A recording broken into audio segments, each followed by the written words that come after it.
हरे कृष्णा। तो भगवत गीता के 10वें अध्याय में आप सबका स्वागत है। इस अध्याय का नाम है विभूति योग या श्री भगवान का ऐश्वर्य। तो इस अध्याय में हम भगवान की विभूतियों के बारे में, ऐश्वर्य के बारे में जानेंगे। भगवान हमें इस अध्याय में अपने ऐश्वर्य का संकेत देंगे। क्यों? क्योंकि जब हम भगवान के ऐश्वर्य के बारे में जानेंगे तो भगवान के प्रति हमारा और आकर्षण बढ़ेगा। ऐसा कैसे होता है आप देखिए, भौतिक जगत में आप किसी से प्रेम करते हैं ना, जिसे आप प्रेम कहते हैं, वास्तव में वो लस्ट है। पर प्रेम जिसे आप कहते हैं तो आप क्या कहते हैं? आपका बर्थडे कब है, आपका मैरिज एनिवर्सरी कब है ना? आपकी मम्मी का बर्थडे कब है, आपके पापा का बर्थडे कब है, आप सब कुछ जानना चाहते हैं उससे। और क्या कहते हैं, किसी से अगर आपकी शादी होने वाली होती है तो आप कहते हैं और कहो और कहो और बताओ और बताओ। आप और ज्यादा उसके बारे में जानना चाहते हैं, जिससे आपका उनके प्रति आकर्षण बढ़े। तो ये तो सच्चा प्रेम है जो भगवान से हम करने की कोशिश कर रहे हैं, भगवान की भक्ति कर रहे हैं। तो भगवान जब अपने ऐश्वर्य के बारे में बताएंगे तो उनके प्रति हमारा आकर्षण बढ़ेगा और हम और अच्छे से जो है भक्ति कर पाएंगे। और साथ ही साथ इस अध्याय में हम देखेंगे चतुर्श्लोकी गीता। चतुर्श्लोकी गीता क्या होती है? पूरे भगवत गीता के 4 ऐसे श्लोक जिसमें पूरी भगवत गीता समाई हुई है। 10वें अध्याय का 8वें से लेके 11वां श्लोक ऐसा है जो चतुर्श्लोकी गीता कहलाता है। तो अगली बार कोई आपको बोले चतुर्श्लोकी गीता आपने पढ़ी है, तो आप कह सकते हैं हाँ मैंने चतुर्श्लोकी गीता पढ़ी है 10.8 से लेके 10.11। पर उससे पहले हम क्या करेंगे? उससे पहले हम करेंगे श्लोका ऑफ द डे। तो हमने 9वें अध्याय का 34वां श्लोक उसे श्लोका ऑफ द डे बनाया था। अगर आप इसका पठन करना चाहते हैं तो आप हैंड रेज करिए, प्रभु जी आपको मौका देंगे। हरे कृष्णा प्रभु। हरे कृष्णा प्रभु जी। हरे कृष्णा रेखा माता जी। हरे कृष्णा। हरे कृष्ण। हरे कृष्णा प्रभु जी, दंडवत प्रणाम। हरि बोल। पढ़िए माता जी। माता जी आवाज आ रही है, पढ़िए। मन मना भव मत भक्तो। हरि बोल। आवाज आ रही है प्रभु जी? हाँ हाँ पढ़िए। मन मना भव मत भक्तो मद्याजी माम नमस्कुरु मामे वेश्यसि युक्तस्य युक्तवेव मामांसनम मत्परायण। सॉरी प्रभु जी, वो इसमें से पढ़ना पड़ रहा है। अनुवाद पढ़ लीजिए माता जी, कोई बात नहीं। हाँ जी। अपने मन को मेरे नित्य चिंतन में लगाओ, मेरे भक्त बनो, मुझे नमस्कार करो और मेरी ही पूजा करो। इस प्रकार मुझ में पूर्णतया तल्लीन होने पर तुम निश्चित रूप से मुझको प्राप्त होंगे। जी जी धन्यवाद। हरे कृष्णा अनीता माता जी।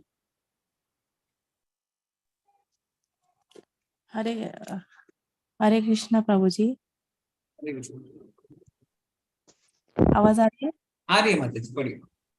मन मना भव मद्भक्तो मद्याजी मम नमस्कुरु मामे वैश्यसि युक्त्वेवम् आत्मानं मत्परायण। जी धन्यवाद माता जी, धन्यवाद। हरे कृष्णा प्रिंकल प्रभु जी। हरे कृष्णा प्रभु जी। हरे कृष्ण। मन मना भव मद्भक्तो मद्याजीमा नमस्कुरु मामे वैश्यसि युक्त वैव्य ममातर्मनम। हरे हरे कृष्ण धन्यवाद प्रभु जी। हरे कृष्णा मीनाक्षी माता जी। हरे कृष्णा प्रभु जी। हरे कृष्ण माता जी। मन मना भव मद्भक्तो मद्याजी माम नमस्कुरु मामे वश्यसि युक्तवेवम् आत्मानं मत्परायण। जी धन्यवाद धन्यवाद प्रभु जी। हम 2 हैंड और लेंगे। हरे कृष्णा संध्या माता जी। मन मना भव मद्भक्तो मदयाजी मां नमस्कुरु ओमे वस्तुसी युक्त में मां मत्परायण। अपने धन्यवाद माता जी। माता जी सिर्फ श्लोक करना था, धन्यवाद जी। हरे कृष्णा पूनम तुतेजा माता जी। मन मना भव। हरे कृष्णा। मन्मना भव मद्भक्तो मद्याजी मां नमस्कुरु मामे वैश्यसि युगत्वेव मा आत्मनं मत्परायणः। धन्यवाद माता जी, धन्यवाद हरे आपका, बहुत बहुत धन्यवाद। बहुत ही अच्छे से आप सबने पठन किया। अब हम चैप्टर शुरू करते हैं।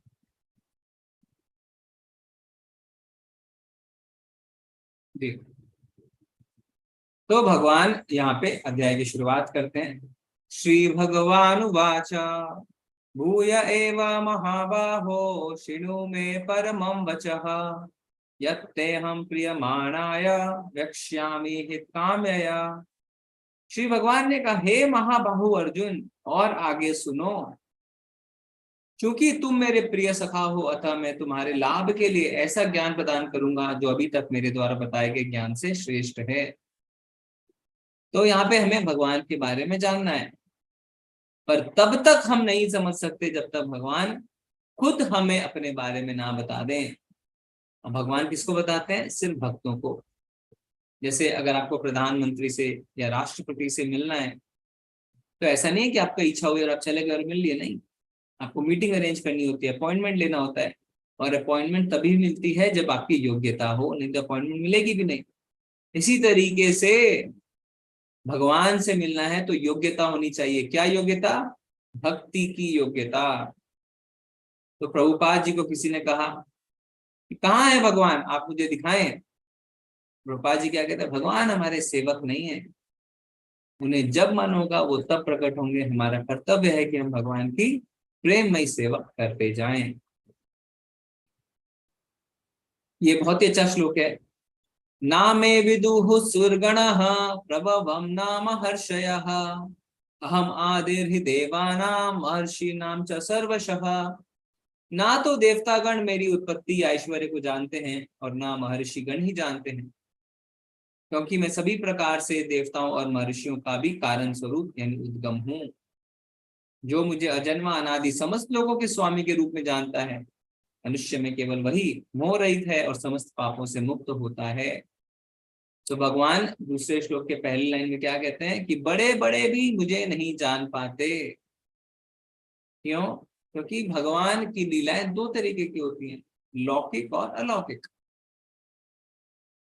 लौकिक लीला यानी मक्खन चुराना, ग्वाल बालों के साथ खेलना, गाय चराने जाना इत्यादि। अलौकिक लीला असुरों को मारना, गोवर्धन पर्वत उठाना इत्यादि। असुर जो है वो क्या करते हैं? वो सिर्फ भगवान की लौकिक लीलाएं देखते हैं और वो सोचते हैं ये तो साधारण मनुष्य है जैसे। और ये क्या होता है, बड़े बड़े देवता भी मोह में पड़ जाते हैं। जैसे ब्रह्मा जी मोह में पड़ गए, इंद्र मोह में पड़ गए, है ना। इंद्र, आप जानते हैं सारे गोवर्धन लीला को, तो उसमें इंद्र जो है वो मोह में पड़ गए थे, फिर बाद में वो भगवान से क्षमा याचना करते हैं। इसी तरीके से एक ब्रह्म विमोहन लीला भी है। तो ब्रह्मा जी क्या देख रहे हैं कि भगवान अपने ग्वाल बाल मित्रों का झूठा खा रहे हैं। तो उन्हें लगता है ऐसा कैसे हो सकता है, ये भगवान कैसे हो सकता है, वो कैसे अपने मित्रों का झूठा खा सकते हैं, वो तो अनंत कोटि ब्रह्मांड के मालिक हैं, उनकी तो सेवा में हजारों हजारों लक्ष्मी लगी रहती है, पर ये झूठा खा रहे हैं। तो वो क्या करते हैं, उनके मित्रों को किडनैप कर लेते हैं, चुरा लेते हैं। पर भगवान क्या करते हैं, अपना विस्तार करते हैं और काफी समय तक वो जो मित्र हैं वो अपने अपने घर जाते हैं, पर असल में भगवान ही रहते हैं। तो ब्रह्मा जी जब देखते हैं काफी समय तक ऐसा है, तो उनको अपनी गलती का एहसास होता है। तो इसलिए भगवान क्या कह रहे हैं कि बड़े बड़े देवतागण भी मुझे नहीं समझ पाते। तो ब्रह्मा जी भी धोखा खा जाते हैं, मनुष्य का तो कहना ही क्या है, इंद्र भी धोखा खा गए थे। इसीलिए ब्रह्म संहिता में ब्रह्मा जी कहते हैं कि वेदों के द्वारा, मानसिक चिंतन के द्वारा हम भगवान को नहीं समझ सकते, पर कैसे समझ सकते हैं? भक्ति के द्वारा। अब ऐसा क्यों होता है कि हम भगवान के बारे में नहीं समझ पाते? क्योंकि भगवान ही सबके आदि हैं। तो मान लीजिए आपके पिता है ना, आपको अपने पिता के बारे में जानना है, तो आप अपनी बुद्धि से नहीं जान सकते हैं। कैसे जान सकते हैं? अपनी माता से पूछ के, अपने रिश्तेदारों से पूछ के, पड़ोसियों से पूछ के। इसी तरीके से भक्त जो है वो क्या करते हैं, वो भगवान के बारे में दूसरे भक्तों से पूछते हैं, शास्त्रों को पढ़ते हैं, और भगवान उन्हें खुद अपने बारे में बताते हैं। ठीक है, फिर भगवान आगे क्या कह रहे हैं कि मैं अजन्मा हूं। अब भगवान जब जन्म लेते हैं तो भगवान का जन्म कभी भी साधारण नहीं होता। भगवान ने क्या कहा है चौथे अध्याय में, जन्म कर्म च मे दिव्यम। भगवान का जन्म और कर्म दोनों दिव्य है। पर अजन्मे होते हुए भी भगवान जन्म स्वीकार करते हैं। किस लिए? परित्राणाय साधुनाम विनाशाय च दुष्कृताम, जिससे कि वो अपने भक्तों को क्या कर सके, भक्तों को आनंद प्रदान कर सके और दुष्टों का संहार कर सके। तो हमने देखा था भगवान का जब जन्म हुआ तो कोई साधारण रूप से नहीं हुआ था। भगवान पहले वसुदेव जी के हृदय में आते हैं, फिर देवकी जी के हृदय में आते हैं, फिर उसके बाद देवकी जी के गर्भ में आते हैं। ठीक है, और भगवान तो हर जगह है। नरसिंह आरती में हम क्या कहते हैं, इतो नरसिम्हा पर तो नरसिम्हा, यतो यतो यामि ततो नरसिम्हा, बाहिर नरसिम्हा हृदय नरसिम्हा, नरसिम्हादिं शरणं प्रपद्ये। यानी यहाँ भी नरसिंह भगवान है, वहां भी नरसिंह भगवान है, बाहर भी नरसिंह भगवान है, हृदय में भी नरसिंह भगवान है ना। खंबे से नरसिंह भगवान प्रकट हुए थे, तो भगवान वैसे तो हर जगह है। ठीक है, अब भगवान यहाँ पे क्या बता रहे हैं, कई लोग क्या बोलते हैं, कई लोग कहते हैं हमारे पूर्वज बंदर हैं। तो प्रभुपाद जी कहते हैं जिनको अपने पूर्वजों को बंदर मानना है वो मानते रहे, हमारे पूर्वज बंदर नहीं है। तो कौन है हमारे पूर्वज? सप्त ऋषिगण तथा उनसे भी पूर्व 4 अन्य महर्षि एवं सारे मनु मानव जाति के पूर्वज सब मेरे मन से उत्पन्न हैं, और विभिन्न लोकों में निवास करने वाले सारे जीव उनसे अवतरित होते हैं। भगवान कह रहे हैं सब मेरे मन से उत्पन्न है, यानी मेरी इच्छा से उत्पन्न है। तो सबसे पहले आए 4 कुमार। कौन 4 कुमार? सनक, सनानंद, सनातन और सनत कुमार। सनक, सानंद, सनातन और सनत कुमार, ये ब्रह्मा जी के 4 पुत्र थे। फिर उसके बाद आए सप्त ऋषि, वशिष्ठ, कश्यप, अत्रि, जामादग्नि, गौतम, विश्वामित्र और भरद्वाज। और फिर उसके बाद आए 14 मनु, और वहां से फिर जो है वंश का प्रारंभ होता है। इसलिए प्रभुपाद जी ने एक किताब लिखी है, लाइफ कम्स फ्रॉम लाइफ। तो आप सबको पढ़नी चाहिए। बिल्कुल पतली सी छोटी सी किताब है, पर बहुत ही अच्छी किताब है। ठीक है, तो ऐसा नहीं है कि हम बंदरों से आते हैं। एताम विभूतिम योगम च मम यो वेति तत्वतः, स्वविकल्पेन योगेन युज्यते नात्र संशयः। जो मेरे इस ऐश्वर्य तथा योग से पूर्णता आश्वस्त है, वह मेरी अनन्य भक्ति में तत्पर होता है, इसमें तनिक भी संदेह नहीं है। तो सामान्यता हम जानते हैं कि ईश्वर महान है, भगवान महान है, पर हम विस्तृत रूप से यह नहीं जानते कि वो कैसे महान है। तो यहाँ पे भगवान बताने वाले हैं कि किस तरीके से वो महान है। तो जब हम जानते हैं भगवान के बारे में, तभी हमें पता चलता है कि भगवान अनंत है, किस तरीके से महान है। और जब हम भगवान की महानता जान लेंगे तो हम उन्हें स्वामी रूप में स्वीकार कर लेंगे, और जब हम भगवान को स्वामी रूप में स्वीकार कर लेंगे तो हम खुद को दास के रूप में स्वीकार कर लेंगे। तो क्या बोलते हैं हम, जीवेर स्वरूप हुए कृष्णेर नित्य दास। जीव का स्वरूप है भगवान का नित्य दास बने रहे। अब यहाँ से जो अगले 4 श्लोक आने वाले हैं वो है चतुर्श्लोकी गीता, भगवत गीता का समरी, उसका सार। तो पहले चतुर्श्लोकी गीता में भगवान अपने बारे में बताएंगे, फिर भक्तों के बारे में बताएंगे, और फिर बताएंगे कैसे भक्तों पे वो अपनी कृपा करते हैं। तो सबसे पहला चतुर्श्लोकी गीता का क्या श्लोक है? अहम सर्वस्य प्रभवो मत्तः सर्वं प्रवर्तते इति मत्वा भजन्ते मां बुधा भाव समन्वितः। मैं समस्त आध्यात्मिक तथा भौतिक जगतों का कारण हूँ, प्रत्येक वस्तु मुझसे ही उद्भूत है। जो बुद्धिमान या भलीभांति जानते हैं वह मेरी प्रेमा भक्ति में लगते हैं तथा हृदय से पूरी तरह मेरी पूजा में तत्पर होते हैं। भगवान कह रहे अहम सर्वस्य प्रभवो, यानी ये जितना आध्यात्मिक और भौतिक जगत है वो सब मुझसे ही है ना। तो हमें कोई डाउट नहीं होना चाहिए इस बात में कि जो भी हम अपने आसपास देख रहे हैं भौतिक जगत में, जितने प्लैनेट्स हैं, जितने स्टार्स हैं, जितने सैटेलाइट कह रहा हूं, जितने हमारे लोक हैं, जितने ऑर्बिट दिख रहे हैं आपको, जितने कॉन्स्टलेशन दिख रहे हैं, जितने गैलेक्सी दिख रहे हैं ये भौतिक जगत में, और जो नहीं भी दिख रहे हैं वो सारे भगवान से ही उद्भूत हैं, और आध्यात्मिक जगत भी भगवान से उद्भूत है। भगवान कहते हैं सब कुछ मुझसे आ रहा है।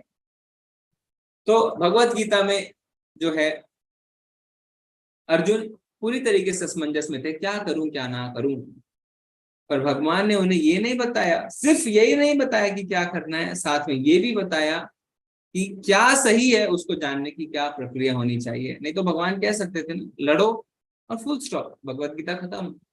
और भगवान ने पूरा ज्ञान इसलिए दिया जिससे हमें विधि पता चल सके, कि कोई भी परिस्थिति में हम ये जान सके कि हमें क्या करना है। ठीक है, फिर आगे भगवान क्या कहते हैं, अब भगवान अपने बारे में जब बता देते हैं कि मैं ही आध्यात्मिक और भौतिक जगत का क्या हूं, मुझसे ही सारी चीजें आ रही हैं, तो भगवान अब अपने भक्त के बारे में बताते हैं। मच्चित्ता मद्गत प्राणा बोधयन्ता परस्परम कथ्यन्तस्य माम नित्यम तुष्यन्ति च रमन्ति च। मेरे शुद्ध भक्तों के विचार मुझ में वास करते हैं, अपना जीवन मेरी सेवा में अर्पित रहते हैं, और वे एक दूसरे को ज्ञान प्रदान करते हैं तथा मेरे विषय में बातें करते हुए परम संतोष तथा आनंद का अनुभव करते हैं। तो यहाँ पे अपने भक्तों के लक्षण के बारे में भगवान बताते हैं, मत चित्ता यानी हमेशा भगवान में मन लगा के रखते हैं। उनके पास गंदे विचार के लिए कोई भी जगह नहीं है, क्योंकि उनका मन पूरा भरा हुआ है भगवान के विचारों से। तो कोई गिलास है, अगर उसमें ऑलरेडी पहले आप है ना अच्छा पानी, शुद्ध पानी, मीठा पानी भर रखें, तो बाद में आप उसमें और कोई पानी नहीं भर सकते, क्योंकि गिलास पूरी तरीके से भरा हुआ है। तो जब हमारे मन में भगवान के पूरे विचार भरे रहते हैं, तो हमें और कोई गंदे विचार है ना उसमें डालने की जगह रहती ही नहीं है। मत चित्ता के बाद मदगत प्राणा, मदगत प्राणा मतलब हर तरीके से प्राणों से वो भगवान की सेवा करते हैं, यानी इंद्रियों से, बुद्धि से, मन से और आत्मा से सर्वस्व भगवान पर निछावर कहते हैं, उसे कहते हैं मदगत प्राणा। फिर बोधयन्ता परस्परम यानी आपस में वो एक दूसरे से भगवान की ही बातें करते हैं। ऐसा नहीं कहते हैं अच्छा ये आपने कहाँ से खरीदा, कौन से ब्रांड का है, कल खाना कहाँ खाया था, कहाँ घूमने, नहीं, वो भगवान की ही आपस में बात करते हैं। और जब आपस में ये बातें करते हैं तो क्या होता है, तुष्यन्ति च रमन्ति च यानी बहुत ही आनंद की उन्हें अनुभूति होती है। तो दो शब्दों का इस्तेमाल किया गया, तुष्यन्ति च रमन्ति च। तुष्यन्ति यानी प्रसन्नता होती है, रमन्ति यानी दिव्य आनंद की अनुभूति होती है। ठीक है, तो मान लीजिए कोई रसगुल्ला खा रहा है ना, रसगुल्ला खा के आपको बताता है पता है रसगुल्ला सफेद था, बहुत मीठा था, बहुत नरम था, बहुत सॉफ्ट था। तो खाने वाले को और बताने वाले को दोनों को आनंद हो रहा है। इसी तरीके से भगवान की जब बातें होती हैं तो बताने वाले को और सुनने वाले को दोनों को आनंद की अनुभूति होती है। तुष्यन्ति च रमन्ति च। तो इसका उदाहरण हम किसको देख सकते हैं, प्रभुपाद जी को। मत चित्ता हर समय भगवान के बारे में ही सोचते रहते थे। मदगत प्राणा उन्होंने अपने पूरा अस्तित्व भी लगा दिया भगवान के लिए। जब अमेरिका जा रहे थे हार्ट अटैक भी हुआ उनको, सब कुछ हुआ। अंत समय में जब वो अपने शरीर को त्याग रहे थे तो भी श्रीमद् भागवतम का अनुवाद कर रहे थे और सबसे भगवान के बारे में बात करके बड़े प्रसन्न होते हैं। तो एक छोटा सा वीडियो है, हम आपको दिखाते हैं। मैं दोबारा शेयर करता हूँ, नहीं तो साउंड नहीं आएगा। हाँ, एक minute.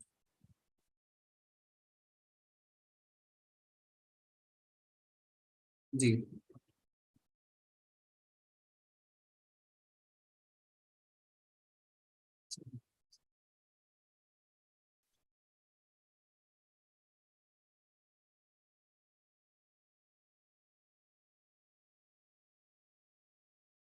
Hare Krishna, Krishna Krishna, Hare Hare, Hare Rama,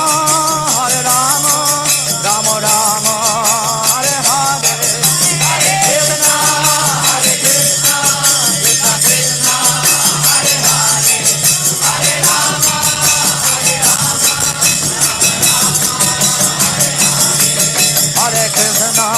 Hare Krishna, Krishna Krishna, Hare Hare.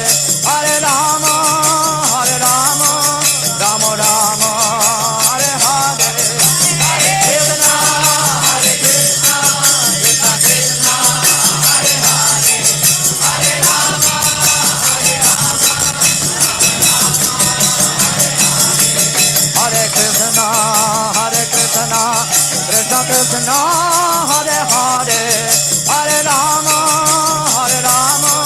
Rama Rama, Hare Hare, Hare Krishna, Krishna Krishna, Hare Hare, Hare Rama,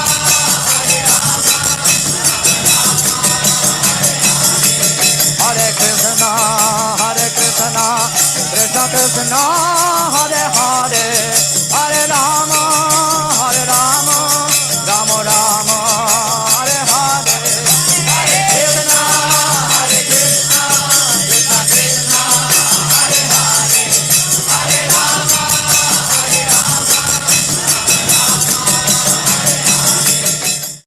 देखा आपने किस तरीके से जब प्रभुपाद जी अमेरिका गए, है ना, वहां पे कृष्ण को कोई जानता भी नहीं है, उनका नाम भी नहीं जानते हैं, पर अब यहाँ पे भगवान के कीर्तन में किस तरीके से सब झूम झूम के नाच रहे हैं ना। तो ये शुद्ध भक्त की निशानी, मत चित्ता मदगत प्राणा बोधयंत परस्परम। प्रभुपाद जी कहते थे कि प्योरिटी इज द फोर्स, यानी जब कोई भगवान के नाम का प्रचार करता है तो उसकी शुद्धता से लोग आकर्षित होते हैं। तो प्रभुपाद जी शुद्ध भक्त थे और उससे ऐसे देशों को उन्होंने आकर्षित कर लिया जिन्होंने कृष्ण के बारे में कभी कुछ सुना भी नहीं था। ठीक है, अब आगे भगवान क्या कहते हैं, तो सबसे पहले अपने बारे में बताया, फिर भक्तों के बारे में। अब भगवान बताएंगे कि कैसे भक्तों पे उद्धार करते हैं। तेषां सतत युक्तानां भजतां प्रीतिपूर्वकं ददामि बुद्धि योगम तम येन माम उपयान्ति ते। जो प्रेम पूर्वक मेरी सेवा करने में निरंतर लगे रहते हैं उन्हें मैं ज्ञान प्रदान करता हूं, जिसके द्वारा वे मुझ तक आ सकते हैं। भगवान क्या कह रहे हैं, प्रेम पूर्वक निरंतर मेरी सेवा, है ना, ऐसा नहीं कि फॉर्मेलिटी के लिए कर रहे हैं, प्रेम पूर्वक और निरंतर, यानी ठंड में किया, गर्मी में नहीं किया, बारिश में किया, उसमें नहीं किया, ऐसा नहीं है, सुबह किया दोपहर में नहीं किया, निरंतर हमेशा प्रेम पूर्वक जो मेरी सेवा करते हैं उसके लिए भगवान क्या करे, ददामी बुद्धि योगम तम, मैं उन्हें ज्ञान प्रदान करता हूं। तो कई लोग क्या है, ज्ञान के अनुशीलन में रहते हैं और इतना ज्यादा ज्ञान के अनुशीलन में रहते हैं कि भक्ति भूल जाते हैं। और कई लोग क्या है, सेवा करते रहते हैं पर शास्त्र नहीं पढ़ते हैं। भगवान क्या कह रहे हैं, मैं उन्हें ज्ञान प्रदान करता हूँ। कई लोग है ना किचन में सेवा दे रहे हैं, बर्तन मांज रहे हैं, खाना बना रहे हैं, तो उनको लगता है हमारे पास तो समय ही नहीं है शास्त्र पढ़ने का। भगवान कहते हैं कोई चिंता की बात नहीं है। क्यों, ददामी बुद्धि योगम तम, अगर तुम निरंतर प्रेम पूर्वक मेरी सेवा करोगे तो मैं तुम्हें अपने आप ज्ञान प्रदान करूंगा। तो आप सब लोग जो है आपने भगवान की ओर अपना पहला कदम बढ़ाया ना। अब आप हैंड रेस करके हमें बता सकते हैं कि किस तरीके से आपने भगवान के प्रति एक कदम बढ़ाया, तो भगवान ने भी आपके प्रति 10 कदम बढ़ाया ना। ऐसा होता है, जैसे कई लोग कहते हैं कि हम तो भगवत गीता पढ़ना चाहते थे, हमारी इच्छा थी, अचानक से हमें लिंक मिल गया। तो आपने अपनी इच्छा जाहिर करी भगवान की सेवा करने की, भगवान ने क्या किया, तुरंत ऐसा अरेंजमेंट किया कि आपको लिंक मिल गया और आप इस क्लास से जुड़ गए। तो कई लोग बताते हैं, क्योंकि भगवान क्या करे, ददामी बुद्धि योगम तम, मैं उन्हें बुद्धि प्रदान करता हूँ। तो अगर आपका भी कोई ऐसा एक्सपीरियंस है, आपने भगवान की सेवा करने की कोशिश करी, इच्छा जाहिर करी उनकी भक्ति करने की, और भगवान ने आपको बुद्धि दी जैसे कि आप ऐसा कार्य कर सकें, तो हम 2-4 भक्तों का एक्सपीरियंस सुन सकते हैं। हरे कृष्ण अन्वेषा माता जी। जी प्रभु जी, हरे कृष्ण। जी माता जी। प्रभु जी, मेरी तो जब स्टूडेंट लाइफ मेरा था बहुत ही अच्छा चल रहा था। सब क्लास में भी टॉप किया, सब कुछ किया, लेकिन कुछ कमियां जैसे थी, जैसे कुछ तो अधूरा हो रहा है। जैसे मेरी फैमिली भी हमेशा मतलब प्रेयर्स करते रहते थे, मैं ये सब ज्यादा नहीं करती थी। हाँ, कैसे कभी कभी ऐसे यूट्यूब में गाना सुन लेती थी ऐसा, या फिर रामायण महाभारत का जो एपिसोड एक एक अच्छा लगता था वही देखती थी। लेकिन फिर लाइफ में ऐसी स्ट्रगल आई लाइफ में, जैसे खुद के लोग धोखे देने लगे मेरे साथ, मतलब बहुत कुछ हुआ। तो फिर लाइफ में ये सब पहले नहीं था, जब ये सब आने लगा फिर मेरे में एकदम से मन मरने लगा, यहाँ तक कि मतलब आत्महत्या ये सब भी ख्याल आने लगा। फिर पापा मम्मी बहुत समझाए कि अरे तू इतनी अच्छी स्टूडेंट थी, तो फिर तुझे ऐसा क्यों आ रहा है, तू अच्छे से फिर खड़ी हो, लेकिन नहीं हो पा रहा था। फिर एकदम ऐसा आया कि मैं पूरा ही टूट गई, मतलब मेरे पापा चले गए, फिर मैं पूरा ही टूट गई। तब एक मतलब मेरी दोस्त ने मुझे सजेस्ट किया तू भगवत गीता पढ़। तब पता नहीं, पहले तो मन नहीं किया, पापा गए हैं अब कैसे गीता पढूं, ये सब समझ में आएगा कि नहीं आएगा। फिर धीरे धीरे जब मतलब एक बार इस्कॉन वाले भी आए थे, कीर्तन किए थे, पता नहीं मुझे बहुत अच्छा लगा। मैं बोली नहीं, मैं कैसे भी करके इस्कॉन वाले से मैं बुक मंगवाई और मैं गीता पढ़ने में मतलब मैं शुरू कर दी।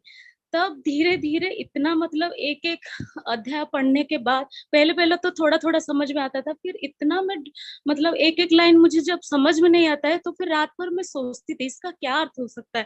तो एकदम से फिर सुबह के मतलब मॉर्निंग से लेके इवनिंग तक जो शेड्यूल मेरा चलता है, उसी टाइम मुझे मेरा आंसर मिल जाता है। पता नहीं भगवान की कृपा से कुछ मतलब सराउंडिंग में ऐसा घटता है कि उसी को देख के हाँ यही मेरा आंसर था, हाँ मुझे मिल गया।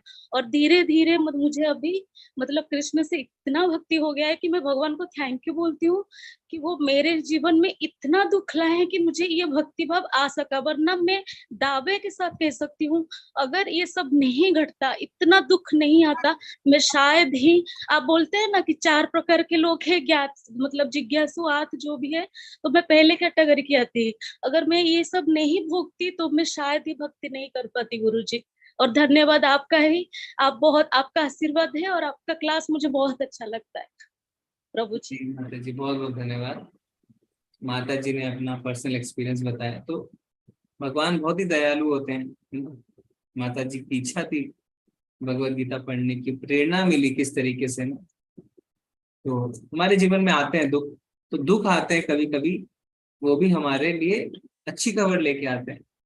तो जब कुंती महारानी भगवान से प्रार्थना करती हैं कि भगवान अब महाभारत का युद्ध खत्म हो गया, अब द्वारका वापस जा रहे हैं, तब प्रार्थना करते हैं कि मुझे इतना दुख दें कि मैं आपको कभी ना भूलूं, क्योंकि दुख में ही हम आपको याद करते हैं। तो सिचुएशन प्रतिकूल हो सकती है पर वो भगवान की कृपा ही है। तो ये जो है अब देख सकते हैं अब कितनी खुशी है ना, इससे शाश्वत खुशी मिलती है। हम पहले भौतिक खुशी में पड़े रहते हैं, पर भगवान जब हमारे जीवन में आते हैं तो हमें शाश्वत खुशी देते हैं। धन्यवाद माता जी। कनिका माता जी, हरे कृष्ण।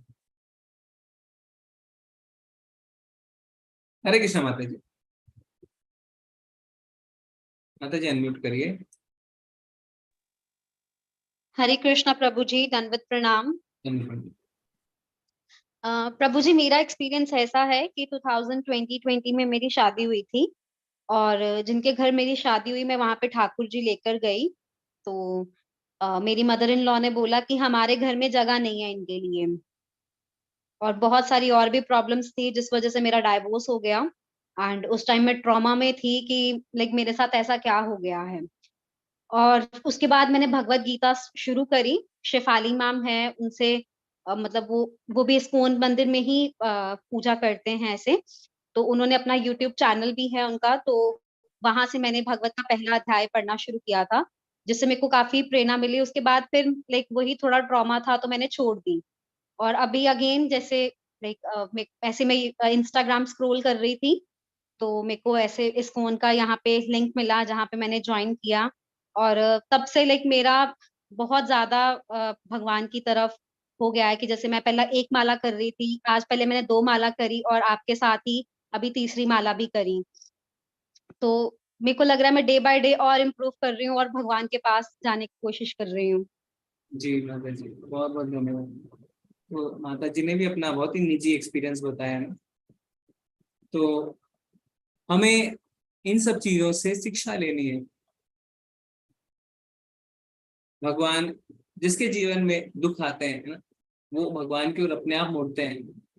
पर जिनके जीवन में दुख नहीं है, उन्हें कम से कम शिक्षा लेनी चाहिए कि हमें इंतजार नहीं करना है ऐसे दिनों का, हमें पहले ही भक्ति में आ जाना है। और अगर आप ऐसा करेंगे तो हो सकता है कि कठिनाई भरे दिन आपको देखने ही ना पड़े, क्योंकि भगवान क्या करते हैं, भगवान कहते हैं मेरे भक्तों का कभी भी विनाश नहीं होता। भगवान चीजों को सुगम कर देते हैं। ठीक है, तो ठीक है, अभी हम यहीं पर रखेंगे क्योंकि समय भी हो रहा है और भी काफी हैंड्स है। लास्ट में अगर हमें समय मिलेगा तो हम लेंगे।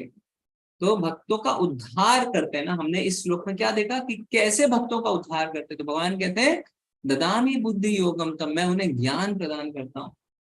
तो माता जी जैसे इंस्टाग्राम देख रहे थे तो माता जी को लिंक मिली। फिर अनवया माता जी क्या कह रहे थे कि मुझे कोई भी लाइन समझ में नहीं आती है, तो पूरे दिन में कुछ ना कुछ ऐसा घटित हो ही जाता है कि मुझे आंसर मिल जाता है। ददामी बुद्धि योगम तम, तो अगर हम सिंसियरली पूरे मन के साथ बिना फाकीबाजी के भगवान की भक्ति में आगे बढ़ेंगे तो भगवान 100% हमारे साथ रहते हैं और हमारी सहायता करते हैं।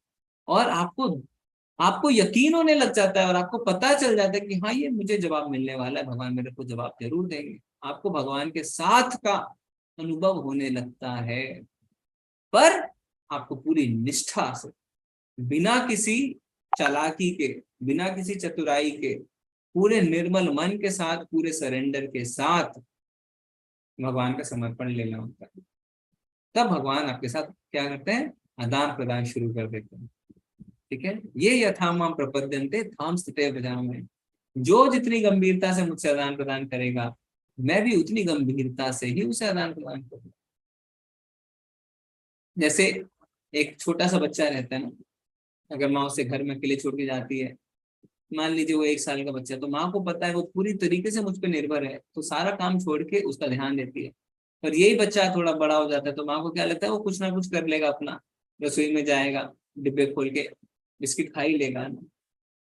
तो हमें उस छोटे से बच्चे की तरह बनना है, जहाँ पे भगवान को लगे नहीं ये तो पूरी तरीके से मुझ पर निर्भर है, अगर मैं नहीं गया तो इस बेचारे का कुछ नहीं हो सकता है ना। हमें अपनी चतुराई नहीं दिखानी है कि ठीक है भगवान take your time, let me eat biscuit, नहीं, हमें पूरी तरीके से निर्भर हो जाना है कि भगवान को लगे मेरे बिना इसका कुछ नहीं हो सकता, मुझे तो जाना ही पड़ेगा।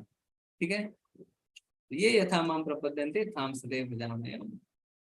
और आगे आखिरी चतुश्लोकी गीता के श्लोक में भगवान क्या बताते हैं, तेषामेवानुकंपार्थम अहम ज्ञान जमातमा नाश्याम्य आत्मभावस्तो ज्ञान दीपेन भास्वता। मैं उन पर विशेष कृपा करने के हेतु उनके हृदयों में वास करते हुए ज्ञान के प्रकाशमान दीपक के द्वारा अज्ञान जन्य अंधकार को दूर करता हूं। भगवान कह रहे हैं कि जब हम किसी गुरु की शरण में जाते हैं तो ये भगवान द्वारा ही एक अरेंजमेंट है, और फिर क्या होता है, हमारे मन का ज्ञान दूर होता है। आप किसी स्कूल में, कॉलेज में, यूनिवर्सिटी में जाके ज्ञान ले सकते हैं, भौतिक ज्ञान पैसे देके, पर आध्यात्मिक ज्ञान हमें पैसे देके नहीं मिल सकता है। उसके लिए क्या विधि है, हमने 4थे अध्याय में क्या पढ़ा, तद विधि प्रणिपातेन परिप्रश्नेन सेवया। हमें गुरु की शरण में जाना है, विनीत भाव से जिज्ञासा करनी है और उनकी सेवा करनी है। ऐसा नहीं कहेंगे गुरुजी लीजिए पैसे और ज्ञान दीजिए, नहीं, सेवा करनी है। फिर क्या होगा, तद्विधि प्रणिपातेन परिप्रश्नेन सेवया उपदेशयन्ति ते ज्ञानम, तब गुरु आपको उपदेश देंगे, ज्ञान देंगे, क्योंकि ज्ञान तत्वदर्शिना, उन्होंने भी तत्व सत्य का दर्शन किया है। भगवान भी हमारे चित्त में, हमारे हृदय में चैत्य गुरु रूप के रूप में हमारा मार्गदर्शन करते हैं। ठीक है, तो अब ये जब अर्जुन सुनते हैं, भगवान कहते हैं अहम सर्वस्व प्रभु, मैं ही सब कुछ हूं आध्यात्मिक और भौतिक जगत का। भगवान कहते हैं मेरे भक्त जो है मच्चित्ता मद्गत प्राणा बोधयंत परस्परम, मेरे बारे में बात करते हैं, मेरे बारे में सोचते हैं और तुष्यंति च रमन्ति च, बहुत खुश हो जाते हैं। भगवान बताते हैं कि मैं उन्हें बुद्धि देता हूँ, ददामी बुद्धि योगम तम। फिर भगवान बताते हैं ज्ञान दीपेन भास्वता, मैं उनके हृदय में ज्ञान का दीप जलाता हूँ। तो ये सुन के अर्जुन पूरी तरीके से गदगद हो जाते हैं ना। जैसे हम क्या बोलते हैं, हरि बोल, तो अर्जुन क्या कहते हैं, परम ब्रह्मा परम धामा पवित्रम परमं भवान पुरुषम शाश्वतम दिव्यम आदिदेवम अजम विभुम आहुस्त्वं ऋषयः सर्वे देवर्षि नारदस्तथा असीतो देवलो व्यासः स्वयं चैव ब्रवीषि मे। अर्जुन ने कहा आप परम भगवान, परम धाम, परम पवित्र, परम सत्य हैं। आप नित्य दिव्य आदि पुरुष, अजन्मा तथा महानतम है। नारद ऋषि, देवल तथा व्यास जैसे ऋषि आपको इस सत्य की, आपके सत्य की पुष्टि करते हैं, और अब आप स्वयं भी मुझसे कह रहे हैं। तो इतने गदगद हो गए अर्जुन की, कहते हैं परम ब्रह्मा परम धामा पवित्रम परमं भवान, कि हे भगवान आप ही परम हैं। तो हम एक एक शब्द का अर्थ देखेंगे। सबसे पहले क्या है, परम ब्रह्म यानी प्रत्येक जीवात्मा भगवान का अंश होने से ब्रह्म है, और लेकिन भगवान पर ब्रह्म है। परम धाम यानी भगवान कृष्ण की सृष्टि के आदि उद्गम प्रलय के पश्चात परम विश्राम स्थल है, तो उसे कहते हैं परम धाम। पवित्रम भगवान गुणातीत होने के कारण प्रकृति के तीनों गुणों से प्रभावित नहीं होते। फिर पुरुषम भगवान कृष्ण ही परम भोगता है। फिर शाश्वतम यानी भगवान कृष्ण ही आदि सृष्टि के रचयिता है, अविनाशी है, अव्यय है और नित्य शाश्वत है। फिर है दिव्य यानी भगवान कृष्ण का जन्म और कर्म दोनों दिव्य है। फिर आदि देवम यानी भगवान कृष्ण समस्त देवता ब्रह्मा शिव और विष्णु के भी सृष्टा है। फिर अजम यानी भगवान जन्म रहित अनादिकाल के भी काल है, एंशियंट पुरुष। और विभुम यानी भगवान सर्वव्यापक है, सृष्टि का अधिकर्ता है और वही मात्र भोगता और हाँ आ गया हाँ विभुम यानी भगवान जो है वो क्या है, वो आदि काल से है, सर्वव्यापक है, सृष्टि के अधिकर्ता है और वही एकमात्र भोक्ता तथा हरता है। ठीक है, तो यहाँ पे बहुत ही सुंदर स्तुति जो है अर्जुन करते हैं और डेक्लरेटेड स्टेटमेंट, एक घोषणा करते हैं कि भगवान आप ही परम हैं। और अब प्रश्न ये उठता है, कोई कह सकता है कि कौन सी बड़ी बात है इसमें, अर्जुन तो भगवान का मित्र था, मित्र तो आपस में एक दूसरे की चापलूसी करते ही हैं। अर्जुन को पता था कि हम कलयुग के लोग ऐसी बातें करेंगे, गंदी बातें करेंगे, इसलिए अर्जुन क्या कहते हैं कि मैं ही नहीं बाकी बड़े बड़े ऋषि गुरु शिष्य परंपरा भी इस बात को मानती है। तो उन्होंने प्रमाण भी दिया, नारद असीत देवल तथा व्यास जैसे ऋषि भी इस बात की पुष्टि करते हैं। ठीक है, तो जब हम भी भगवत गीता को अर्जुन की दृष्टि से समझेंगे तभी हमें समझ में आएगा कि हमारी दृष्टि सही है। तो जिस तरीके से अर्जुन जो है उनके भाव आ रहे हैं, हमारे भी भाव वैसे ही होने चाहिए, क्योंकि भगवत गीता में से हम भगवान को माइनस नहीं कर सकते जैसे लोग करते हैं। भगवत गीता भगवान के द्वारा ही कही गई है, तो भगवान को कैसे हटा सकते हैं उसमें से। ठीक है, हे कृष्ण आपने मुझसे जो कुछ कहा है उसे मैं पूर्णतः सत्य मानता हूँ। हे प्रभु ना तो देवतागण ना असुरगण ही आपके स्वरूप को समझ सकते हैं। हे परम पुरुष, हे सबके उद्गम, हे समस्त प्राणियों के स्वामी, हे देवों के देव, हे ब्रह्मांड के प्रभु, निसंदेह एकमात्र आप ही अपने को अपनी अंतरंगा शक्ति से जानने वाले हैं। तो अर्जुन ने अब सब कुछ स्वीकार कर लिया जो भगवान ने कहा है, और कह रहे हैं कि जो आप कह रहे हैं वो सब कुछ सत्य है, और आपको छोड़ के आपको खुद ही अच्छी तरीके से कोई भी नहीं जान सकता। ठीक है, तो हम जितनी गंभीरता से भगवान की भक्ति करेंगे, भगवान भी उतनी ही गंभीरता से अपने आप को हमारे आगे प्रकट करेंगे।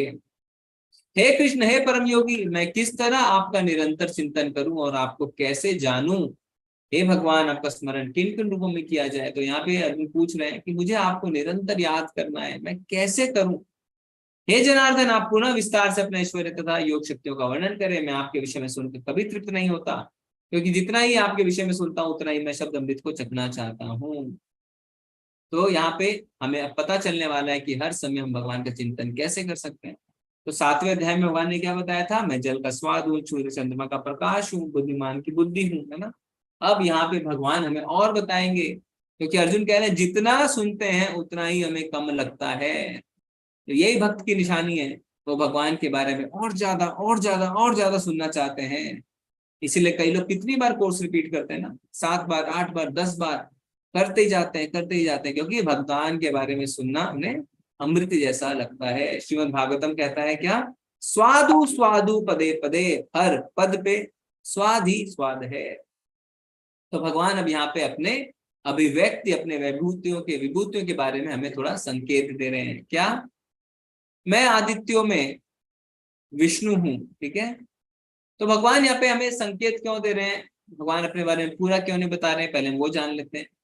क्योंकि हम पूरा समझ नहीं पाएंगे। जैसे कोई व्यक्ति अगर दुबई घूमने जाता है, वहां पे बुर्ज खलीफा देखता है, अपने गांव वापस आके बताता है, पता है मैंने बुर्ज खलीफा देखा। तो गांव वाले चाचा पूछते हैं कितना बड़ा था बुर्ज खलीफा। अब वो क्या सोचता है, मैं कैसे बताऊं कितना बड़ा था। तो गांव के सबसे बड़े पेड़ को निकालता है और कहता है इस पेड़ का इतना गुना, इस पेड़ का इतना गुना, ना इस तरीके से, क्योंकि हमारी पात्रता ही नहीं है कि हम भगवान की विभूतियों को पूरी तरीके से समझे। इसलिए भगवान कह रहे हैं मैं तुम्हें संकेत मात्र देने वाला हूँ। मैं आदित्यों में विष्णु हूँ। तो हमें पता है आदित्य, अदिति के 11 पुत्र थे, उसमें से एक वामन देव भी थे ना, तो इसलिए विष्णु। नक्षत्रों में चंद्रमा हूँ। रात के समय आप बहुत सारे नक्षत्र देख सकते हैं आकाश में, पर बिना चंद्रमा के अंधकार ही अंधकार दिखता है। वेदों में मैं सामवेद हूँ, क्योंकि सामवेद में बहुत सुंदर सुंदर स्तुतियां हैं भगवान की। देवताओं में मैं इंद्र हूँ, है ना, इंद्र है देवताओं के राजा। इंद्रियों में मैं मन हूँ। मन क्या है? सारी इंद्रियों को वश में करता है। हमने देखा था रथ रूपी जो हमारा शरीर है, उसमें इंद्रियों का जो लगाम है वो मन है। फिर जीवों में मैं जीव शक्ति हूँ। रुद्र में मैं शिव हूँ। यक्ष और राक्षसों में मैं संपत्ति का देवता कुबेर हूँ। पुरोहितों में मुख्य पुरोहित बृहस्पति हूँ। सैनिकों में मैं कार्तिकेय हूँ। जलाशय में सागर हूँ। साधु में भृगु हूँ। ध्वनि कंपन में ओमकार हूँ। तो हमें पता है कि कोई भी मंत्र ओम के बिना पूर्ण नहीं होता। समस्त यज्ञों में पवित्र नाम का कीर्तन हूँ। अचल चीजों में हिमालय हूँ। पेड़ में अश्वत्थ का वृक्ष हूँ। देवर्षियों में नारद हूँ। गंधर्वों में चित्ररथ। तो चित्ररथ जो थे वो कला में बहुत ही आगे थे, वो गायक थे। और क्या कह रहे हैं? यज्ञों में मैं पवित्र नाम का जप हूं। तो यज्ञ नाम जप यज्ञोस्मि। तो भगवान कह रहे हैं जितने भी यज्ञ उसमें मैं नाम जप हूँ, नाम संकीर्तन हूँ। हरे कृष्णा कृष्णा कृष्णा हरे हरे, हरे रामा राम राम हरे हरे। तो ये भी एक यज्ञ है। और भगवान कहते हैं यज्ञ नाम जप यज्ञोस्मि। पुरुषों में मैं सम्राट हूँ। हथियारों में मैं वज्र हूँ। गायों में सुरभि हूँ। तो सुरभि गाय पाई जाती है भगवान के धाम में, जो अनलिमिटेड दूध दे सकती है। संतति उत्पन्न करने वालों में मैं कामदेव हूँ। सर्पों में वासुकी हूँ। अनेक फनों वाले नागों में अनंत हूँ। जलचरों में वरुण देव हूँ। पूर्वजों में आर्यम्य हूँ।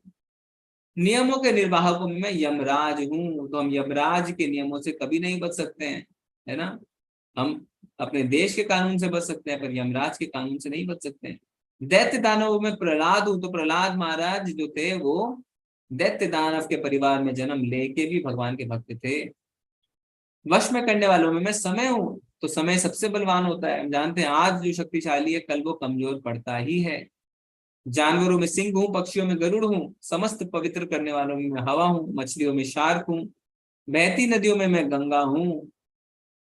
रचना में मैं शुरुआत अंत और मध्य हूँ। विज्ञान में आध्यात्मिक विज्ञान हूँ। तर्कों में सम्यक सत्य हूँ। और अक्षरों में मैं अ हूँ। तो अ के बिना हम देखते हैं कि कुछ भी कंप्लीट नहीं है। और अ जो है वो विष्णु का सूचक भी है। स्त्रियों में मैं कीर्ति श्री वाक स्मृति मेधा धृति तथा क्षमा हूँ। भजन में व्यत्साम हूँ। कविताओं में गायत्री हूँ। महीनों में मार्गशीर्ष हूँ। ऋतुओं में वसंत हूँ। तो वसंत ऋतु सबको पसंद है ना।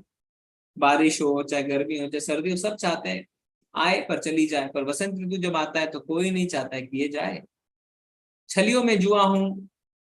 बलवानों का बल हूँ। वृषवंशियों में मैं वसुदेव हूँ। वासुदेव हूँ। पांडवों में अर्जुन हूँ। साधुओं में व्यास हूँ। विचारकों में उष्णा हूँ। अराजकता को दमन करने वाले समस्त साधुओं में दंड हूँ।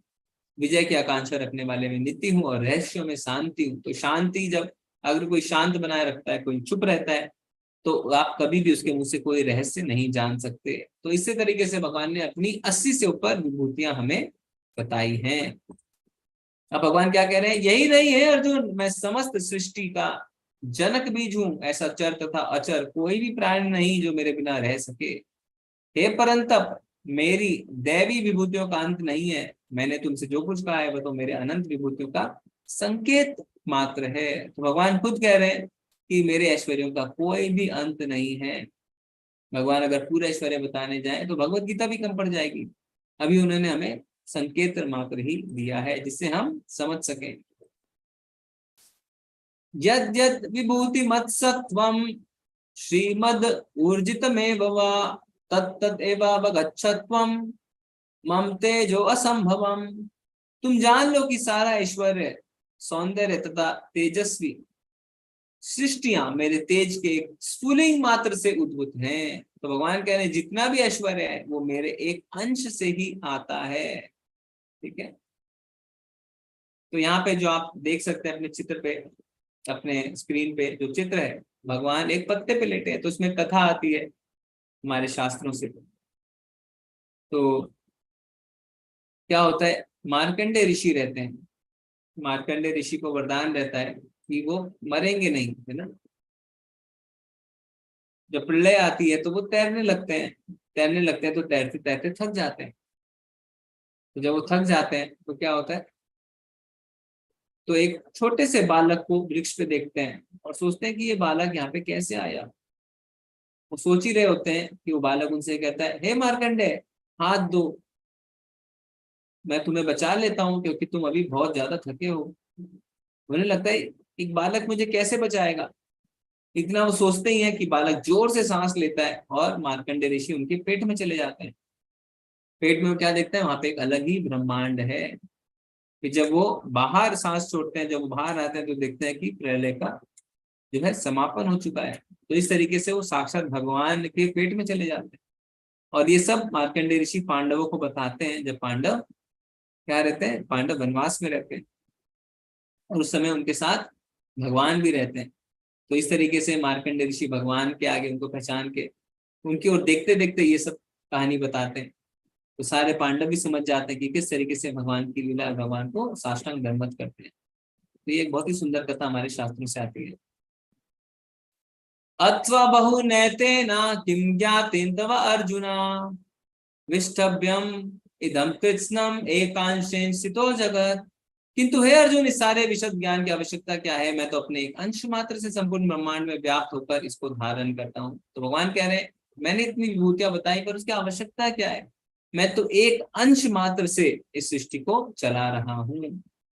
तो असली मालिक क्या है, पैसा, गाड़ी, घर नहीं, असली मालिक है भगवान श्री कृष्ण, क्योंकि भगवान से ही सब कुछ है। अंत में प्रभुपाद जी के कुछ शब्द देख लेते हैं। भगवान अपने अंश के विस्तार से परमात्मा रूप में सर्वव्यापी हैं, जो हर विद्यमान वस्तु में प्रवेश करता है। अतः शुद्ध भक्त पूर्ण भक्ति में, कृष्ण भावनामृत में अपने मनों को एकाग्र करते हैं, अतः वे नित्य दिव्य पद में स्थित रहते हैं। इस अध्याय के श्लोक 8 से 11 तक कृष्ण की भक्ति तथा पूजा का स्पष्ट संकेत है। शुद्ध भक्ति की यही विधि है। इस अध्याय में इसकी भली भांति व्याख्या की गई है कि मनुष्य भगवान की संगति में किस प्रकार चरम भक्ति सिद्धि को पा सकता है। तो भक्ति में हम एक कदम बढ़ाते हैं तो भगवान भी हमारी मदद करते हैं। प्रभुपाद जी यहाँ पे चतुश्लोकी गीता के बारे में भी हमसे बता रहे हैं। तो अंत में हमने क्या देखा, कृष्ण सभी के स्तोत्र हैं, पहले 7 श्लोकों में हमने देखा। फिर 8 से 11 में हमने चतुश्लोकी गीता देखी, भगवत गीता का सार। फिर अर्जुन ने कृष्ण को सर्वोच्च पद को स्वीकार किया, बहुत ही सुंदर स्तुति की भगवान की, वो हमने देखा। फिर अंत में भगवान अपनी विभूतियों के बारे में हमें बताते हैं।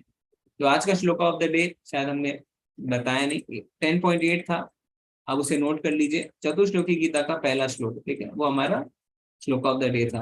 अहम सर्वस्य प्रभुवो मत्ता सर्वं प्रवर्तते इति मत्वा भजन्ते मां बुधा भाव समन्विता। ठीक है, इसे आप नोट कर लीजिए, अपने स्क्रीन पे आप देख सकते हैं।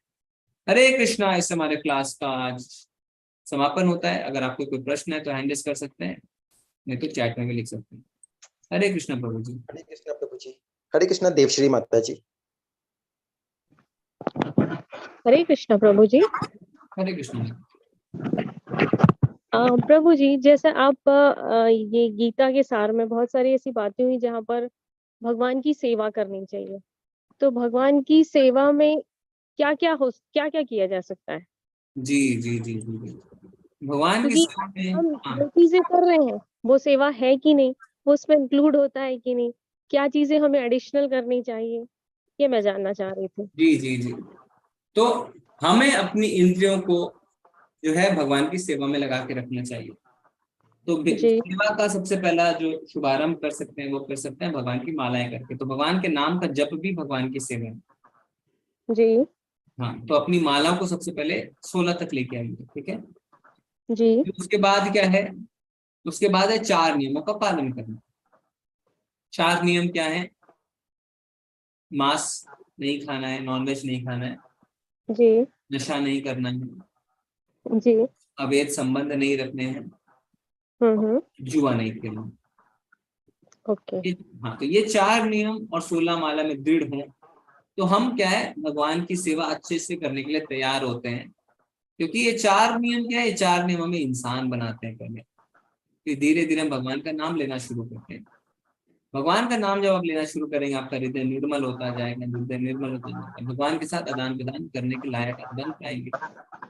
उसके बाद क्या है, आप भगवान को भोग लगा के प्रसाद खाएं, तो भगवान को भोग लगाएं, ये भी भगवान की सेवा है। ठीक है, फिर जब आप धीरे तैयार होते हैं तो भगवान का प्रचार प्रसार कर सकते हैं, भगवत गीता किसी को सिखा सकते हैं, मंदिर में जाके मंदिर की सफाई कर सकते हैं, खाना बना सकते हैं, वहाँ पे उनके लिए फूल माला पढ़ा सकते हैं ना, ये सारी सेवाएं भी कर सकते हैं, डोनेशन दे सकते हैं, बहुत सारी सेवाएं। ठीक है माता जी, हरे कृष्ण। हेलो जी माता जी। प्रभु जी, मेरा एक, जैसे हम अभी सेवाओं के बारे में चर्चा, जो हम कमाते हैं, जो हम अर्न करते हैं, जैसे अभी आपने डोनेशन की बात कही जी, तो जैसे उसमें कहते हैं दशांश हमको निकालना चाहिए, मतलब 1/10 पार्ट है जो हमको डोनेशन के लिए रखना चाहिए। जी मेरी आवाज आ रही है आपको? हाँ आ रही है। आपका प्रश्न क्या है? हाँ, तो आप ये जो कह रहे थे हमें डोनेशन देना चाहिए, वो उसी सेंस में है? हाँ बिल्कुल उसी सेंस में है, क्योंकि जब हम भगवान की सेवा शुरू करते हैं तो हम अपनी इंद्रियों से शुरू करते हैं, और कई लोगों के पास समय नहीं रहता है, तो मौद्रिक दान देके भी जी जो है हम मुक्ति में आगे बढ़ सकते हैं, क्योंकि पैसे का दान देना सबके बस की बात नहीं है, लोग नहीं दे पाते। तो जो लोग पैसे का दान देते हैं उनका हृदय निर्मल होते हैं, धीरे धीरे उनके अंदर स्वामित्व की भावना खत्म होती है, मेरा पैसा मेरा पैसा मेरा पैसा, ऐसा नहीं रहता। और शास्त्र अगर पढ़ेंगे तो शास्त्र तो कहते हैं कि हमारी कमाई का 50% हमें डोनेशन देना चाहिए, पर जितना प्रैक्टिकल हो उतना दें, ऐसा नहीं है। और किसको दान दे वो बहुत आवश्यक है, ऐसा नहीं है कि कहीं भी दान दे दें। तो ये हम आगे पढ़ेंगे कुछ अध्यायों में, जिसमें दान भी 3 गुनी हो सकते हैं, सतोगुनी, रजोगुनी और तमोगुनी। तो सतोगुनी दान हमें करना चाहिए। सतोगुनी दान क्या होता है वो हम देखेंगे आगे के अध्यायों में। ठीक है। हाँ प्रभु जी, एक चीज और मुझे पूछनी थी। जी जैसे सेवा में ये होता है, भगवान, जैसे कभी कल आपने बताया था भगवान जी को पुष्प अर्पित करना है, तुलसी का पत्र हो गया, फूल है, स्नान करवाना। तो हमारे यहाँ प्रभु जी लक्ष्मी नारायण भगवान जी की मूर्ति है चांदी की, तो वो हम स्नान के बाद हमारे यहाँ पर जो भी पहले पूजा करता है वो स्नान करवाता है भगवान को, मोस्टली मैं ही करवाती हूँ। तो हम लक्ष्मी नारायण को जैसे हमने स्नान करवाया, उसमें तुलसी पत्र डाल दिया और प्रसाद के रूप में लिया, और जो प्रसाद हम चढ़ाते हैं, तो हम मॉर्निंग में तो केवल ड्राई फ्रूट्स के ही प्रसाद चढ़ाते हैं। जो आपने प्रसाद या भोग लगाने की बात कही थी, उसके विषय में मैं थोड़ा सा जानना चाह रही थी। जी जी जी। तो भगवान कहते पत्रम पुष्पम फलम तोयम, तो यानी जैसा आपने बताया फूल है, तुलसी पत्र है, और जल, तोयम का मतलब जल यानी पीने का जल, भगवान को है ना वो जल, वो जल है इस तरीके से। पर इसका अर्थ ये नहीं है कि जो सक्षम है वो खाली बोले कि अच्छा भगवान ने तो कहा है फल चढ़ा दो और जल चढ़ा दो, पीने का बस हो गया। नहीं, जो सक्षम है उसे अपनी क्षमता के हिसाब से करना चाहिए। ठीक है ना, ये भगवान ने उसके लिए कहा है जो कहे भगवान मैं तो गरीब हूँ, मैं कहाँ से आपके लिए 56 भोग बनाऊं। तो जो बना सकते हैं वो बनाए, तो भगवान को खाना तो आप ही को है ना, आप ही भोग लगाए, तो कम से कम आप भगवान को भोग लगाए। तो ये ऐसा नहीं है कि हम इसको बहाना लेके लेजी हो जाए, आलसी हो जाए और कहें कि नहीं ये तो भगवान तो बड़े सिंपल है ना। कई लोग मिश्री लगाते हैं, मिश्री लगा के छोड़ देते हैं, भगवान को मिश्री खिलाए जा रहे हैं 2 साल से 5 साल से। हाँ, तो आप क्या करें, जो घर में बनाते हैं उसी का भोग लगाएं, सात्विक भोजन बनाएं, किचन को साफ रखें, भगवान के बर्तन अलग रखें, उन बर्तनों में खाएं नहीं। भगवान को जब आप भोग लगाते हैं तो भोग मंत्र जो उसको पढ़ें, 15-20 मिनट भगवान को खाने के लिए दें, उन्हें अकेला छोड़ दें, पर्दा लगा दें, फिर थोड़ा सा स्नान करके घंटी बजा के जाएं, ताली बजा के जाएं, प्रणाम करें उन्हें, फिर उसको सारे भोजन में मिला के फिर प्रसाद रूप से ग्रहण करें। ठीक है जी प्रभु जी, बहुत बहुत धन्यवाद। हरे कृष्ण। हरे कृष्णा विकास सिंह प्रभु जी। तोयम यानी जल, तोयम जल को कहते हैं। हरे कृष्ण प्रभु जी। हरे कृष्ण प्रभु जी, मेरा एक सवाल था। प्रभु जी, हम लोग ये मानते हैं कि श्री कृष्ण जी और राम, मतलब श्री कृष्ण जी ही राम जी के अवतार में भी आए थे। राम जो है वो श्री कृष्ण के लीला अवतार है। ठीक है, तो मान के चलिए कि अगर वो उनके लीला अवतार है, तो हम लोग ये जानते हैं कि रामेश्वरम में प्रभु श्री राम शंकर जी की स्थापना करके वो शंकर जी की पूजा करते थे। जी जी। तो प्रभु जी कल आपने हमें ऐसा बताया कि मतलब आप कोई और एक ये सवाल कर रहे थे, तो आपने कहा था कि वो देवों के देव महादेव जी, जी, हैं, जी, तो जी, मैं आप समझ गया देव। आपका प्रश्न, मैं जवाब देता हूँ। तो प्रभु जी का प्रश्न है कि एक तरफ तो आप कहते हैं भगवान श्री कृष्ण भगवान है, दूसरी तरफ वो पूजा कर रहे हैं शिव जी की, तो ये क्या चल रहा है? तो ये क्या चल रहा है कि रामेश्वरम है ना, जी। तो जब रामेश्वरम में उसका नाम रामेश्वरम रखा गया, तो राम जी क्या कहते हैं? राम के ईश्वर, इसीलिए रामेश्वरम। शिव जी क्या कहते हैं? राम जिनके ईश्वर, इसीलिए रामेश्वरम। जी ठीक है। जी। अब क्या है, भगवान ने शिव जी की इसलिए पूजा करी क्योंकि जो रावण था वो शिव जी का बहुत बड़ा भक्त था। जी। तो उनके भक्त को मारने के लिए जा रहे थे, इसीलिए उन्होंने शिव जी की पूजा करी कि मैं आपके भक्त को मारने के लिए जा रहा हूँ। और ये भगवान का बड़प्पन है कि वो अपने भक्तों, जो भक्त होते हैं भगवान उनके भी दास हो जाते हैं, इसीलिए भक्ति आसानी से भगवान नहीं देते हैं। जी। वैसे तो हम कह सकते हैं कि जब भगवान अर्जुन के सारथी बने, तो सारथी को डायरेक्शन कैसे बताते हैं पता है आपको प्रभु जी? नहीं। लात मार के कंधे पे। क्योंकि जब युद्ध चल रहा होता है ना, तो आप उसको नहीं कह सकते टेक लेफ्ट टेक राइट, दाहिने लो सीधे लो बायां लो, नहीं। इतना घमासान युद्ध चल रहा होता है कि आपको कंधे पे लात मारनी होती है। बाएं कंधे पे लात मारा तो बाएं लो, दाहिने कंधे पे लात मारा तो दाएं लो। तो एक भक्त अपने भगवान के कंधे पे लात मार रहा है, तो हम तो ये सोच सकते हैं कि यानी अर्जुन भगवान से ऊपर है, यानी अर्जुन है सबसे ऊपर, पर ऐसा थोड़ी है। नहीं। हाँ, तो शिव जी जो है वो है वैष्णव नाम यथा शंभु, सारे वैष्णवों में सबसे ऊपर, बहुत बड़े भक्त हैं भगवान के। इसीलिए भगवान अपने भक्त है ना, भक्तों को भक्त वत्सल है भगवान। जैसे अर्जुन के साथी बन गए, इसी तरीके से वो शिव जी की पूजा करते हैं कि मैं आपके बहुत बड़े भक्त को अब मारने जा रहा हूँ, रावण को। ठीक है जी। धन्यवाद। हरे कृष्ण। हरे कृष्णा। शोभा माता जी। हरे कृष्ण प्रभु जी। हरे कृष्ण। प्रभु जी आज ना आपने जो बोला था कि नीम की माला करना है, तो आज हम शॉप में नीम की माला ढूंढने गए तो मुझे वहां पे कोई माला मिली नहीं, मतलब किसी शॉप में नहीं थी।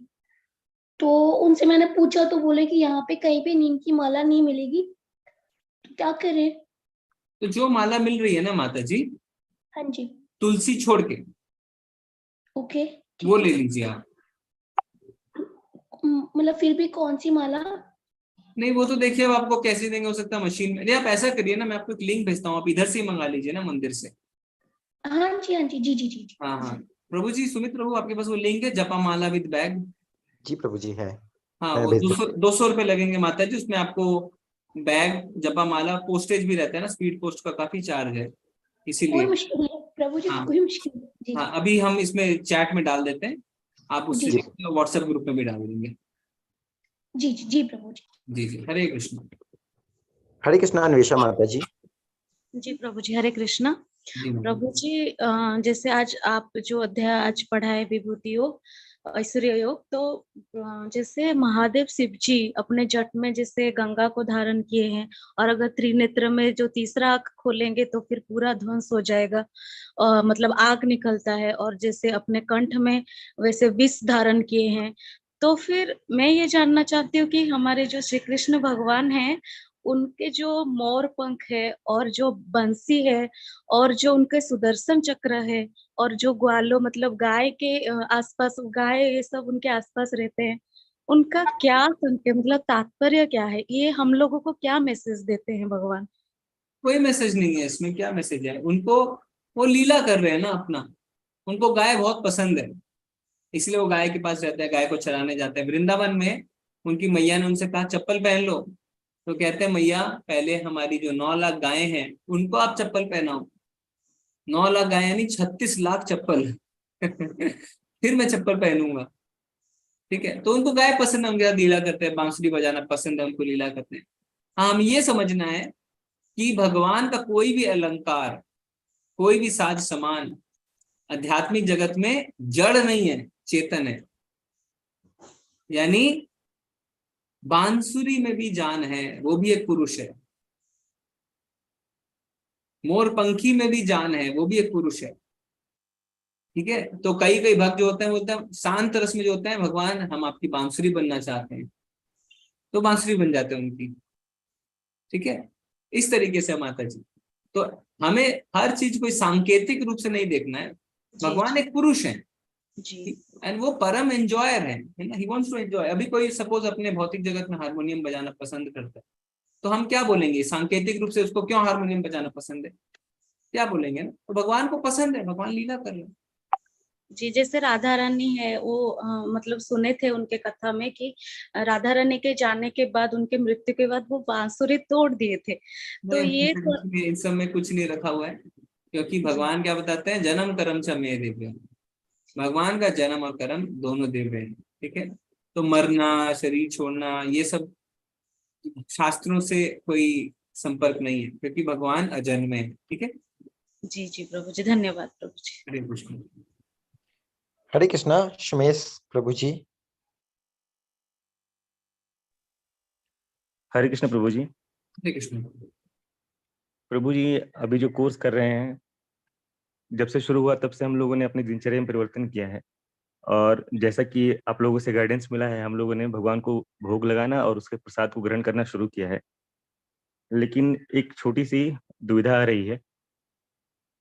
जैसे घर में महिलाएं भोजन बनाती हैं, तो वो अपने आप को महीने में 3-4 दिन पूजा पाठ से दूर रखती हैं। तो उस ऐसी दिन अवस्था क्या में करें, घर के पुरुष जो है जी वो अगर बना सके तो बनाए, नहीं बना सकते तो फल का भोग लगा दें। ठीक है, कोई बात ठीक है।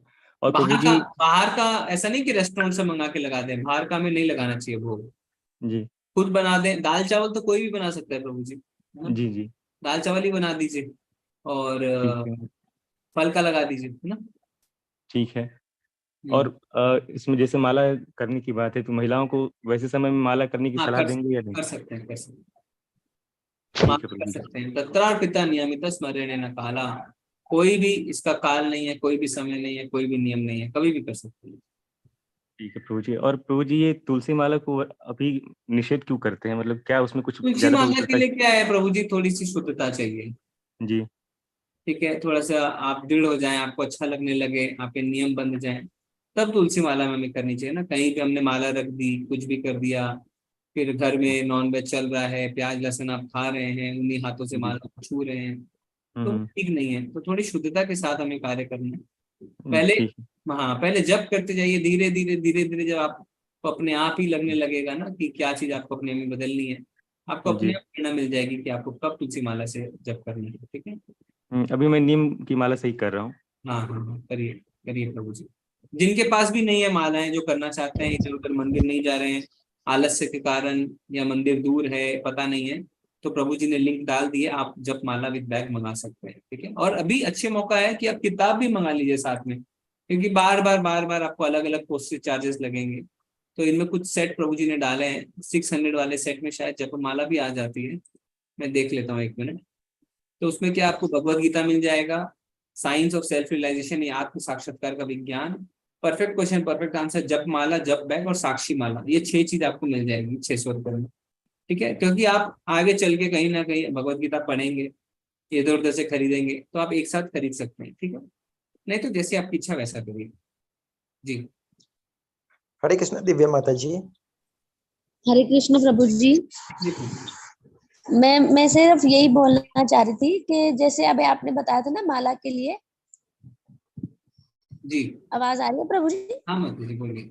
हाँ, जैसे आपने अभी लिंक डाला ना, मैं यही कह रही हूँ कि जो भी अगर माला खरीदना चाहता है तो कहीं ना कहीं प्रतिष्ठित जगह से ही खरीदे, क्योंकि बहुत ज्यादा स्कैम चल रहा है अब।